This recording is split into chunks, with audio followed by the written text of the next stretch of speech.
Hello everyone, welcome back to our YouTube channel. तो फिर से आज की इस क्लास में मैं क्लास 12 होम साइंस का बहुत ही शानदार मॉडल पेपर लेकर आ चुका हूं। जी हाँ, तो आज की इस क्लास को जितने भी स्टूडेंट पूरा देख लेते हैं तो मुझे उम्मीद है कि यहाँ से आपको बहुत सारे क्वेश्चन एग्जाम में देखने को मिलेगा। जी हाँ, और मैं आपको मॉडल सेट के थ्रू जितने भी क्वेश्चन कवर कराने की कोशिश करता हूँ, ये सारा बोर्ड एग्जाम के पैटर्न पर ही बनाया गया है। जी हाँ, तो यहाँ से आपको बहुत सारे क्वेश्चन बोर्ड एग्जाम में देखने को मिलेंगे, तो आपको बिल्कुल भी क्लास को स्किप नहीं करना है और क्लास अच्छी लगे तो आपको लाइक कर देना। जी हाँ, और आपके जितने फ्रेंड्स जितने भी जानने वाले हैं उनको पता नहीं है इस चैनल के बारे में तो आपको उनको इन्फॉर्म कर देना है, आपको लिंक को शेयर कर देना। जी हाँ, ताकि वो भी क्लास को करे और क्लास का बेनिफिट उठा पाए। तो यहाँ पे बिना टाइम को वेस्ट किए हम लोग क्लास की ओर चलेंगे और अगर आपको आंसर पता होगा तो आपको साथ साथ में अपना आंसर भी बताते चलना कौन सा ऑप्शन करेक्ट होगा। जी हाँ, और आप किसी भी हाल में इस क्लास को मिस नहीं करना है। जैसा कि मैंने आपको बता दिया कि यहाँ से बहुत सारे क्वेश्चन आपको बोर्ड एग्जाम में एसडीटी देखने को मिलेगा। चलिए तो हम यहाँ पे क्वेश्चन नंबर 1 की ओर चलते हैं। चलिए तो यहाँ पे क्वेश्चन नंबर 1 स्क्रीन पे आ चुका है। क्या बोला जा रहा है क्वेश्चन नंबर 1 में? तो जितने भी बच्चे क्लास में जुड़े हुए हैं तो यहाँ पे क्वेश्चन नंबर 1 का मुझे राइट आंसर बताएंगे कौन सा ऑप्शन करेक्ट होगा। क्या बोला जा रहा है क्वेश्चन नंबर में? निम्न में से कौन कुपोषण का कारण है? जी हाँ, यहाँ पे कौन सा कुपोषण का कारण है वो आपको राइट आंसर बताने हैं। तो यहाँ पे आपका ऑप्शन नंबर डी बिल्कुल करेक्ट हो जाएंगे, इनमें से सभी राइट आंसर हो जाएगा। इसी तरह आप लोग यहाँ पे क्वेश्चन नंबर 2 का राइट आंसर बताइए कि कौन सा ऑप्शन करेक्ट होगा। परिधान के उपयोग के बाद किस गतिविधि की आवश्यकता तुरंत होती है? जी हाँ, कौन सी गतिविधि की आवश्यकता तुरंत होती है? यहाँ पे 2 का राइट आंसर आपका ऑप्शन नंबर बी करेक्ट हो जाएगा, यानी आयरन करना हो जाएगा। चलिए देख लेंगे अब नेक्स्ट क्वेश्चन, क्वेश्चन नंबर 3। जी हाँ, तो क्वेश्चन नंबर 3 में क्या बोला जा रहा है? यहाँ पे राइट आंसर आप लोग बताइएगा कमेंट बॉक्स में। जल प्रदूषण के कारणों के लिए मुख्य रूप से निम्नलिखित में से कौन जिम्मेदार है? जी हाँ, तो कौन जिम्मेदार है? तो यहाँ पे 3 का आपका ऑप्शन नंबर डी करेक्ट हो जाएगा, यानी बी और सी दोनों। अब यहाँ पे क्वेश्चन नंबर 4 क्या बोला जा रहा है? शरीर में मुख्य अंतस्रावी ग्रंथियों की संख्या है। जी हाँ, कितनी अंतस्रावी ग्रंथियां हैं? यहाँ पे राइट आंसर आपका ऑप्शन नंबर सी करेक्ट हो जाएगा, यानी 8। अब यहाँ पे क्वेश्चन नंबर 5 क्या बोला जा रहा है? 2 वर्ष से 6 वर्ष तक की आयु को कहते हैं। जी हाँ, तो इस आयु को क्या कहते हैं? यहाँ पे आपका ऑप्शन नंबर बी बिल्कुल करेक्ट हो जाएगा, यानी बाल्यावस्था कहते हैं। अब देख लेंगे यहाँ पे क्वेश्चन नंबर 6 क्या बोला जा रहा है? आईसीडीएस कार्य करती है। जी हाँ, तो ये किनके लिए कार्य करती है आईसीडीएस? यहाँ पे आपका ऑप्शन नंबर डी करेक्ट हो जाएगा, नहीं बच्चों एवं महिलाओं दोनों के लिए कार्य करती है। चलिए अब देख लेंगे नेक्स्ट क्वेश्चन, क्वेश्चन नंबर 7, और आप लोग क्लास के लास्ट तक बने रहिएगा। जी हाँ, काफ़ी इंपॉर्टेंट क्वेश्चन हम लोग कवर कर रहे हैं, ये आपको एग्जाम में पूछा जाएगा। डिप्थीरिया रोग के जीवाणु शरीर में पहुंचकर किस अंग में पनपते हैं? जी हाँ, तो कौन से अंग में पनपते हैं? यहाँ पे 7 का आपका ऑप्शन नंबर डी करेक्ट हो जाएगा, नहीं गला राइट आंसर हो जाएगा। अब यहाँ पे क्वेश्चन नंबर 8 क्या बोला जा रहा है? समेकित बाल विकास परियोजना प्रदान करता है। जी हाँ, तो क्या प्रदान करता है? 8 का राइट आंसर आपका ऑप्शन नंबर डी हो जाएगा, नहीं उपयुक्त सभी राइट आंसर हो जाएगा। अब यहाँ पे क्वेश्चन नंबर 9 देखिए और राइट आंसर बताइए कौन सा होगा। बाल बाड़ी कितने वर्ष तक की आयु के बच्चों को आवश्यकता नहीं कितने वर्ष की बच्चों की आवश्यकताओं को पूरा करती है? जी हाँ, तो कितने वर्ष की? यहाँ पे आपका ऑप्शन नंबर सी बिल्कुल करेक्ट हो जाएगा। जी है नहीं 6 वर्ष हो जाएगा। चलिए अब देख लेंगे हम लोग नेक्स्ट क्वेश्चन, क्वेश्चन नंबर 10। जी हाँ, तो क्वेश्चन नंबर 10 में क्या बोला जा रहा है? तो राइट आंसर बताइए। बच्चों के शरीर में होने वाले विकास में प्रभाव रहता है। जी हाँ, तो क्या प्रभाव रहता है? तो यहाँ पे 10 का राइट आंसर ऑप्शन नंबर क्या हो जाएगा? सी करेक्ट हो जाएगा। जी हाँ, ए तथा बी दोनों का प्रभाव रहता है। अब यहाँ पे क्वेश्चन नंबर 11 क्या बोला जा रहा है? फलों को पकाने में सहायक होते हैं। जी हाँ, फलों को पकाने में क्या सहायक होते हैं, यानी कौन सा ऑप्शन करेक्ट है? वेरी गुड, सबने यहाँ पे आंसर ए दिया है, तो बिल्कुल करेक्ट हो जाएगा, नहीं एंजाइम हो जाएगा। अब यहाँ पे क्वेश्चन नंबर 12 का राइट आंसर बताइए। शीघ्र नष्ट होने वाले खाद्य पदार्थ है। जी हाँ, कौन से शीघ्र नष्ट होने वाले खाद्य पदार्थ है? यहाँ पे आपका ऑप्शन नंबर ए करेक्ट हो जाएगा, नहीं दूध हो जाएगा। चलिए आप देख लेंगे यहाँ पे क्वेश्चन नंबर 13 क्या बोला जा रहा है? क्वेश्चन 13 में परिवार के लिए आहार आयोजन होना चाहिए। जी हाँ, तो कैसा होना चाहिए आहार आयोजन? तो यहाँ पे आपका ऑप्शन नंबर सी करेक्ट हो जाएगा, पौष्टिक तत्वों से युक्त, स्वादिष्ट एवं आकर्षक हो जाएगा। अब यहाँ पे क्वेश्चन नंबर 14 देख लेंगे हम लोग। इनमें से कौन खाद्य संरक्षण की घरेलू विधि नहीं है? कौन सी घरेलू विधि नहीं है? यहाँ पे आपका ऑप्शन नंबर डी करेक्ट हो जाएगा, पास्चुराइजेशन राइट आंसर हो जाएगा। चलिए आप देख लीजिए यहाँ पे क्वेश्चन नंबर 15 क्या बोला जा रहा है? बैंक के खातों के प्रकार होते हैं। जी हाँ, कौन से खातों के प्रकार होते हैं बैंक में? तो 15 का राइट आंसर आपको ऑप्शन नंबर डी करेक्ट हो जाएगा, इनमें से सभी। चलिए आप देख लेंगे यहाँ पे क्वेश्चन नंबर 16, तो राइट आंसर बताइएगा आप लोग कौन सा ऑप्शन होगा 16 का करेक्ट? कंपनी का मासिक व वार्षिक आय व्यय का ब्यौरा बनाते हैं। जी हाँ, तो कौन बनाते हैं? यहाँ पे आपका ऑप्शन नंबर ए करेक्ट हो जाएगा, नहीं लेखा विभाग। अब यहाँ पे क्वेश्चन नंबर हम लोग देख लेंगे 17, तो 17 में क्या बोला जा रहा है? बैंक के कार्य है। जी हाँ, तो बैंक के क्या कार्य है तो आपको राइट आंसर बताने हैं। 17 का आपका ऑप्शन नंबर डी करेक्ट हो जाएगा, नहीं ये सभी।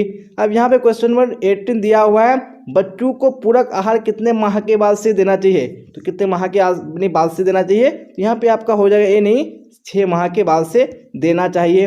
चलिए आप क्वेश्चन नंबर 19 देख लेते हैं, क्या बोला जा रहा है। मानव शरीर रचना की इकाई होती है। जी हाँ, तो क्या होती है मानव शरीर रचना की इकाई? तो यहाँ पे आपका ऑप्शन नंबर 1 करेक्ट हो जाएगा, नहीं कोशिका। अब यहाँ पे देख लेंगे क्वेश्चन नंबर 20, क्या बोला जा रहा है क्वेश्चन नंबर 20 में। एक दूध पिलाने वाली माता को पहले 6 महीने प्रतिदिन के आहार में कितने अतिरिक्त प्रोटीन देना चाहिए? जी हाँ, तो कितना अतिरिक्त प्रोटीन देना चाहिए? यहाँ पे आपका ऑप्शन नंबर डी करेक्ट हो जाएगा, नहीं 25 ग्राम। अब देख लेंगे यहाँ पे क्वेश्चन नंबर 21, क्या बोला जा रहा है। असहाय बच्चे कहे जाते हैं। जी हाँ, तो क्या कहे जाते हैं? यहाँ पे आपका ऑप्शन नंबर डी करेक्ट हो जाएगा, नहीं इनमें से सभी। अब यहाँ पे क्वेश्चन नंबर 22, क्या बोला जा रहा है। निम्नलिखित में से कौन वायु द्वारा संवाहित रोग नहीं है? तो कौन सा यानी वायु द्वारा संवाहित रोग नहीं है? यहाँ पे आपका डी करेक्ट हो जाएगा, नहीं अतिसार ये वायु के द्वारा नहीं फैलता है। चलिए अब यहाँ पे क्वेश्चन नंबर 23, क्या बोला जा रहा है। गर्भ अवस्था में रक्त में किस तत्व की कमी हो जाती है? जी हाँ, तो कौन से तत्व की कमी हो जाती है किसमें, यानी गर्भ अवस्था में। यहाँ पे 23 का आंसर आपका ऑप्शन नंबर कौन सा हो जाएगा? वेरी गुड, यानी बी हो जाएगा, यानी कैल्शियम की कमी हो जाती है। अब यहाँ पे देख लेंगे क्वेश्चन नंबर 24, क्या बोला जा रहा है।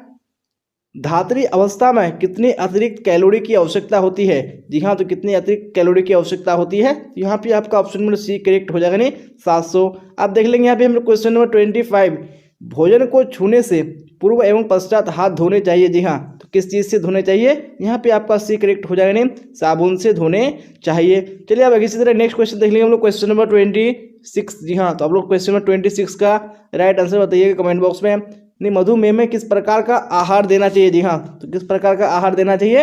यानी ऑप्शन नंबर 1 करेक्ट हो जाएगा, नहीं न्यून शर्करा युक्त आहार। यानी मधुमेह किसको बोलते हैं? यानी शुगर की बीमारी को बोलते हैं, तो उसमें यानी जो कम शुगर वाला सामान है वही देना चाहिए। अब देख लेंगे हम लोग अगला क्वेश्चन, क्वेश्चन नंबर 27, क्या बोला जा रहा है 27 में। निम्नलिखित में से किसकी आवश्यकता गर्भावस्था में बढ़ जाती है? जी हाँ, तो किस चीज़ की आवश्यकता बढ़ जाती है? यहाँ पे राइट आंसर आपका ऑप्शन नंबर क्या हो जाएगा? डी बिल्कुल करेक्ट हो जाएगा, इनमें से सभी हो जाएगा। चलिए अब क्वेश्चन नंबर 28 देख लेंगे। तो 28 का आंसर बताइए। प्रोटीन का सर्वोत्तम स्रोत है। जी हाँ, तो क्या प्रोटीन का सर्वोत्तम स्रोत है? यहाँ पे आपका ऑप्शन नंबर 1 करेक्ट हो जाएगा, मांस, मछली एवं अंडा। अब देख लेंगे यहाँ पे अगला क्वेश्चन, क्वेश्चन नंबर 29। तो 29 में क्या बोला जा रहा है। निम्न में से कौन परिरक्षक पदार्थों के रूप में इस्तेमाल किए जाते हैं? जी हाँ, तो कौन किए जाते हैं? तो यहाँ पे आपका ऑप्शन नंबर डी करेक्ट हो जाएगा, नहीं उपरोक्त सभी। अब यहाँ पे क्वेश्चन 30 का राइट आंसर बताइए। विटामिन बी की कमी से बच्चों को कौन सा रोग होता है? जी हाँ, तो कौन सा रोग होता है बच्चों को? यहाँ पे राइट आंसर आपका ऑप्शन नंबर डी करेक्ट हो जाएगा, नहीं बेरी नामक रोग होता है। अब यहाँ पे क्वेश्चन 31 क्या बोला जा रहा है। भोजन का मनोवैज्ञानिक कार्य होता है। जी हाँ, तो मनोवैज्ञानिक कार्य क्या होता है भोजन का? यहाँ पे आपका ऑप्शन नंबर 1 करेक्ट हो जाएगा, नहीं संतुष्टि प्रदान करना। आप देख लेते हैं यहाँ पे नेक्स्ट क्वेश्चन, क्वेश्चन नंबर 32, क्या बोला जा रहा है। नॉन बैंकिंग प्रणाली के अंतर्गत आते हैं। जी हाँ, तो क्या आते हैं? जी हाँ, तो यहाँ पे 32 का आंसर आपका ऑप्शन नंबर डी बिल्कुल करेक्ट हो जाएगा, नहीं इनमें से सभी हो जाएगा। अब यहाँ पे नेक्स्ट क्वेश्चन देख लेते हैं, क्वेश्चन नंबर 33, क्या बोला जा रहा है। प्रत्येक वर्ष किस दिन विश्व बचत दिवस मनाया जाता है? जी हाँ, तो किस दिन मनाया जाता है? यहाँ पे आपका ऑप्शन नंबर 1 करेक्ट हो जाएगा, नहीं 30 अक्टूबर को मनाया जाता है। अब देख लेंगे अगला क्वेश्चन, क्वेश्चन नंबर 34, क्या बोला जा रहा है। बेरी किस विटामिन के अभाव में होता है? जी हाँ, तो बेरी नामक रोग किस विटामिन की कमी से होता है? यहाँ पे आपका ऑप्शन नंबर बी करेक्ट हो जाएगा, नहीं विटामिन बी। अब देख लेंगे यहाँ पे क्वेश्चन नंबर 35, क्या बोला जाए 35 में। प्रोटीन का सर्वोत्तम स्रोत है। जी हाँ, तो क्या प्रोटीन का सर्वोत्तम स्रोत है? आपका ऑप्शन नंबर 1 करेक्ट हो जाएगा, नहीं मांस, मछली एवं अंडा। अब यहाँ पे क्वेश्चन नंबर 36 क्या बोला जा रहा है। बच्चे की सामाजिकरण की प्रक्रिया शुरू होती है। जी हाँ, तो कब यानी कहाँ से शुरू होती है? यहाँ पे आपका ऑप्शन नंबर सी करेक्ट हो जाएगा, नहीं घर से ही शुरू हो जाती है। अब अगला क्वेश्चन देख लेंगे, क्वेश्चन नंबर 37 क्या बोला जा रहा है। जल की कमी प्रभावित नहीं करती है। जी हाँ, तो यानी किस चीज़ को प्रभावित नहीं करती है? यहाँ पे आपका ऑप्शन नंबर ए बिल्कुल करेक्ट हो जाएगा, नहीं भूख हो जाएगा। अब यहाँ पे क्वेश्चन नंबर 38 क्या बोला जा रहा है। निम्न में से कौन प्राकृतिक तंतु नहीं है? जी हाँ, कौन यहाँ पे प्राकृतिक तंतु नहीं है? 38 का आंसर आपका ऑप्शन नंबर डी करेक्ट हो जाएगा, इनमें से कोई नहीं। अब देख लेंगे नेक्स्ट क्वेश्चन है, क्वेश्चन नंबर 39। जी हाँ, 39 में क्या बोला जा रहा है। मजदूरी किस आय के अंतर्गत आती है? तो कौन सी आय के अंतर्गत आती है मजदूरी? यहाँ पे राइट आंसर आपका ऑप्शन नंबर सी करेक्ट हो जाएगा, मौद्रिक आय। अब यहाँ पे क्वेश्चन नंबर 40 क्या बोला जा रहा है। एगमार्क पदार्थों की गुणवत्ता और शुद्धता तय करता है? जी हाँ, तो कौन से पदार्थों की? यहाँ पे आपका ऑप्शन नंबर सी करेक्ट हो जाए, कृषि पदार्थों की। अब यहाँ पे क्वेश्चन नंबर 41 देख लेते हैं, क्या बोला जा रहा है? मानकीकरण चिन्ह दर्शाता है। जी हाँ, तो क्या दर्शाता है? यहाँ पे आपका ऑप्शन नंबर एक करेक्ट हो जाएगा, नहीं वस्तु की गुणवत्ता को दर्शाता है। अब यहाँ पे क्वेश्चन नंबर 42 क्या बोला जा रहा है? वस्तु पर धब्बे छुड़ाने की विधि नहीं है। जी हाँ, कौन सी एक विधि नहीं है? यहाँ पे आपका ऑप्शन नंबर डी करेक्ट हो जाएगा, नहीं भौतिक। चलिए अब यहाँ पे क्वेश्चन नंबर 43 बताइए कौन सा ऑप्शन करेक्ट होगा 43 का? सादा बुनाई है। जी हाँ, तो कौन सी सादा बुनाई है? यहाँ पे आपका ऑप्शन नंबर एक करेक्ट हो जाएगा, रिब बुनाई। अब यहाँ पे क्वेश्चन नंबर 44 देख लेते हैं, गृह विज्ञान का क्षेत्र है। जी हाँ, तो कौन गृह विज्ञान का क्षेत्र है? यहाँ पे आपका ऑप्शन नंबर डी करेक्ट हो जाएगा, नहीं इनमें से सभी क्या है? ये गृह विज्ञान के क्षेत्र है। अब क्वेश्चन नंबर 45 क्या बोला जा रहा है? कौन रोजगार अन्यत्र रोजगार एवं स्वरोजगार दोनों क्षेत्र में संभव है? जी हाँ, तो कौन सा रोजगार है? यहाँ पे आपका ऑप्शन नंबर डी करेक्ट हो जाएगा इनमें से सभी। अब यहाँ पे क्वेश्चन नंबर 46 का आप लोग राइट आंसर बताइए कौन सा होगा? भाषा विकास को प्रभावित करने वाला कारक है। जी हाँ, तो कौन सा कारक है? यहाँ पे आपका ऑप्शन नंबर डी बिल्कुल करेक्ट हो जाएगा इनमें से सभी। जी हाँ, तो आप लोग देख पा रहे होंगे कि जितने भी इस मॉडल पेपर में क्वेश्चन है, ये सारे क्वेश्चन आपके एग्जाम के पॉइंट ऑफ व्यू से काफी इंपॉर्टेंट है। आपको यहाँ से बहुत सारे question as it is exam में पूछे जाएंगे, जो कि आपको एक एक क्वेश्चन को ध्यान से देखना है। अगर नहीं आंसर पता है तो आपको स्क्रीनशॉट या नोट कर लेना है और क्लास को लास्ट तक देखना है। क्लास अच्छी लगे तो आपको लाइक कर देना, अपने दोस्तों में आपको शेयर कर देना है। जी हाँ, और मैंने जितने भी मॉडल सेट आपको कवर कराया है, आपको सारे मॉडल सेट को देख लेना है। आप लोग प्लेलिस्ट पे जाके चेक कर लीजिएगा होम साइंस का, वहां पे सारा मॉडल सेट और जो वीवीआई क्वेश्चन है वो अपलोड कर दिया गया है। अब देख लेंगे हम लोग अगला क्वेश्चन है, क्वेश्चन 47। तो आप लोग क्लास के लास्ट तक बने रहिएगा। 47 में क्या बोला जा रहा है? चलिए तो फटाफट आंसर दीजिए कमेंट बॉक्स में। इनमें से सब्जियां क्या प्रदान नहीं करती? क्या प्रदान नहीं करती? यहाँ पे राइट आंसर आपका ऑप्शन नंबर बी करेक्ट हो जाएगा, नहीं ऊर्जा। अब यहाँ पे क्वेश्चन 48 क्या बोला जा रहा है? जल के विसंक्रमण के लिए प्रयोग करते हैं। जी हाँ, तो क्या प्रयोग करते हैं? यहाँ पे आपका ऑप्शन नंबर बी करेक्ट हो जाएगा, नहीं क्लोरीन। अब यहाँ पे क्वेश्चन 49 क्या बोला जा रहा है? निम्न में से कौन शरीर की आधारशिला कहलाता है? जी हाँ, तो कौन कहलाता है? यहाँ पे आपका ऑप्शन नंबर बी करेक्ट हो जाएगा, नहीं प्रोटीन। अब यहाँ पे क्वेश्चन 50 राइट आंसर बताइए कौन सा होगा? गृह विकास का मुख्य उद्देश्य है। जी हाँ, तो गृह विकास का मुख्य उद्देश्य क्या है? यहाँ पे आपका ऑप्शन नंबर सी बिल्कुल करेक्ट हो जाएगा। जी हाँ, पारिवारिक जीवन को उत्तम एवं सुविधापूर्ण बनाना। अब देख लेंगे अगला क्वेश्चन है, क्वेश्चन नंबर 51। जी हाँ, 51 में क्या बोला जा रहा है? साबुन बनाने में प्रयोग किया जाता है। जी हाँ, तो किस चीज़ का प्रयोग किया जाता है? आपका ऑप्शन नंबर डी बिल्कुल करेक्ट हो जाए इनमें से सभी। अब यहाँ पे क्वेश्चन 52 राइट आंसर बताइए कौन सा होगा? धातु का नल साफ करते हुए प्रयोग आता है। जी हाँ, तो क्या प्रयोग आता है? यहाँ पे आपका ऑप्शन नंबर डी करेक्ट हो जाएगा, नींबू एवं सिरका। अब यहाँ पे क्वेश्चन नंबर 53 का राइट आंसर बताइए, किस रोग में जोड़ के साथ साथ जीभ सूखती है और उस पर सफेद पदार्थ जमने लगता है? जी हाँ, तो कौन सा रोग है वो? तो यहाँ पे आपका ऑप्शन नंबर सी यानी टाइफाइड। चलिए अब अगला क्वेश्चन देख लेंगे हम लोग, क्वेश्चन नंबर 54। तो आप लोग कमेंट बॉक्स में आंसर बताना मत भूलिएगा, आपको लास्ट तक आंसर देना है। निम्न में से निवेश का सबसे अच्छा साधन है? तो कौन सा सबसे अच्छा यानी साधन है किसका? निवेश का। तो यहाँ पे आपका ऑप्शन नंबर ए करेक्ट हो जाए, राष्ट्रीय बचत पत्र। अब यहाँ पे क्वेश्चन नंबर 55 क्या बोला जा रहा है? उपभोक्ता संरक्षण अधिनियम द्वारा प्राप्त होती है। जी हाँ, तो क्या प्राप्त होती है? तो 55 का आपका ऑप्शन नंबर ए बिल्कुल करेक्ट हो जाएगा, नहीं उपभोक्ता को अपने अधिकारों की जानकारी। चलिए अब देख लेते हैं अगला क्वेश्चन, क्वेश्चन नंबर 56 क्या बोला जा रहा है? प्रत्यक्ष आय के साधन है। जी हाँ, तो कौन से प्रत्यक्ष आय के साधन है? यहाँ पे आपका ऑप्शन नंबर सी बिल्कुल करेक्ट हो जाएगा, नहीं ए और बी दोनों ये क्या है? प्रत्यक्ष आय के साधन। अब यहाँ पे 57 का राइट आंसर बताइए, पारिवारिक आय के स्वरूप है। जी हाँ, तो कौन से पारिवारिक आय के स्वरूप है? तो यहाँ पे 57 का राइट आंसर आपका ऑप्शन नंबर कौन सा हो जाएगा? डी बिल्कुल करेक्ट हो जाएगा, उपरोक्त सभी। अब यहाँ पे 58 देख लेंगे क्या बोला जा रहा है? चेक कितने प्रकार का होता है? जी हाँ, तो चेक कितने प्रकार का होता है? तो यहाँ पे आपका ऑप्शन नंबर सी बिल्कुल करेक्ट हो जाएगा, नहीं 3 प्रकार का होता है। चलिए अब यहाँ पे क्वेश्चन नंबर 59 का राइट आंसर बताइए कौन सा होगा? स्टार्च युक्त कपड़े संग्रह करने पर लग जाती है। जी हाँ, तो क्या लग जाती है? तो 59 का आपका ऑप्शन नंबर बी बिल्कुल करेक्ट हो जाएगा, नहीं सिल्वर फिश लग जाती है। चलिए तो 60 का आप लोग राइट आंसर बताइए, किस बिंदु को वस्त्र खरीदते समय ध्यान में नहीं रखा जाता है? जी हाँ, तो कौन से बिंदु को ध्यान में नहीं रखा जाता है? यहाँ पे 60 का आपका ऑप्शन नंबर बी बिल्कुल करेक्ट हो जाएगा, नहीं कोमल। अब यहाँ पे क्वेश्चन नंबर 61 देख लेंगे हम लोग, कौन सी रेखा लंबाई की आभासी है? जी हाँ, तो कौन सी रेखा है? यहाँ पे आपका ऑप्शन नंबर ए करेक्ट हो जाएगा, नहीं खड़ी रेखा। चलिए अब बताइए अगला क्वेश्चन, क्वेश्चन नंबर 62 का राइट आंसर कौन सा होगा?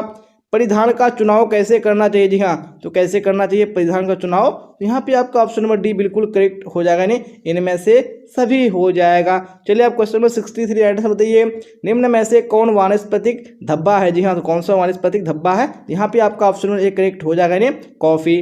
चलिए तो आप यहाँ पे क्वेश्चन नंबर 64 का राइट आंसर बताइए, वस्त्रों को धोने में क्या क्या प्रक्रियाएं पूरी करनी पड़ती है। जी हाँ, कौन सी प्रक्रियाएं पूरी करनी पड़ती है, तो यहाँ पे 64 का आपका right answer option number D correct हो जाएगा इनमें से सभी।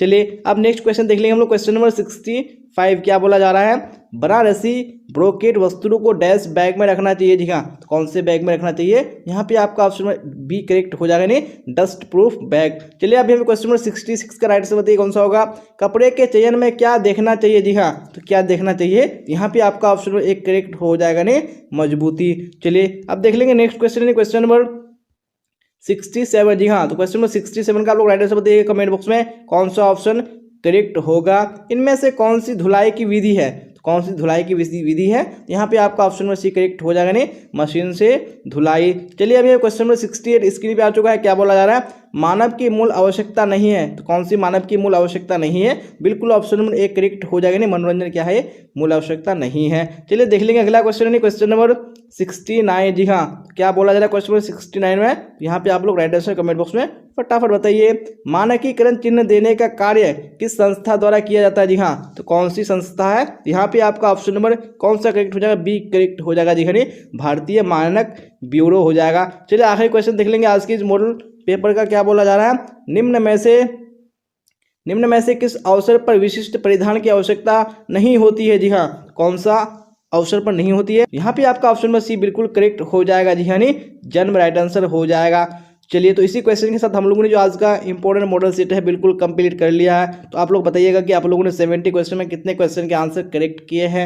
चलिए अगर आपको क्लास अच्छी लगे तो आपको लाइक कर देना, अपने दोस्तों में आपको शेयर कर देना है, और जो भी स्टूडेंट इस चैनल पर नए आ रहे हैं चैनल को सब्सक्राइब करके बेल आइकन को प्रेस कर लेना, ताकि जितनी भी क्लासेस हो सबका नोटिफिकेशन आपको टाइम पे मिल सके। और हम लोगों ने इससे पहले बहुत सारे मॉडल सेट जो है हम सर का बिल्कुल कंप्लीट कर चुका है। अगर आपने नहीं देखा है तो आप लोग डिस्क्रिप्शन जाके चेक कर लीजिए, मैं लिंक डाल दूंगा, आप वहाँ से भी डायरेक्टली देख सकते हैं। और आप लोग चैनल के प्लेलिस्ट में जाके यानी होम साइंस वाले प्लेलिस्ट में जाके वहाँ से भी आप लोग देख सकते हैं। चलिए तो आज की क्लास में बस इतना ही, फिर मिलेंगे हम लोग अगली क्लास में। Till then bye bye, tata, see you on the next class.